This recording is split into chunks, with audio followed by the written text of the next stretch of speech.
నమస్తే దోస్తులు, welcome to my channel. ఈరోజు వచ్చి మనము మిగిలిపోయిన దోశపిండితో కొంచెం మైదాపిండి వేసి హోమ్ మేడ్ పునుగులు ఎలా చేయాలో చూపిస్తాను. మిగిలిపోయిన పిండి అంటే మనం దోశపిండి మిగిలింది కదండి, కొంచెమే ఉంది కదా, ఎవరికి రాదుగా. ఇట్లా మైదాపిండి కలిపితే మన హోమ్ మేడ్ పునుగులు రెడీ.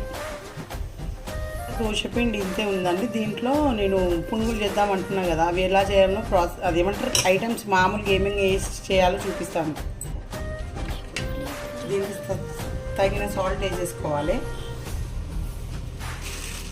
అదేవిధంగా మన ఇంట్లో మైదాపిండి, వీటికి ఐటమ్ కూడా వేసుకోవాలి. కొంచెం సోడా కూడా వేసుకోవాలి. నేను వాటర్ పోస్తూ మిక్స్ చేసుకోవాలి.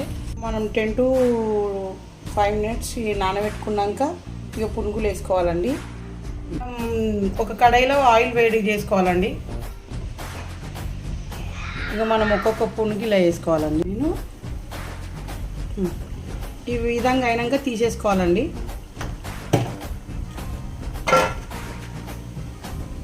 షేర్, సబ్స్క్రైబ్, ఇలాగే పునీత్ కలెక్షన్ని ఎంకరేజ్ చేయండి.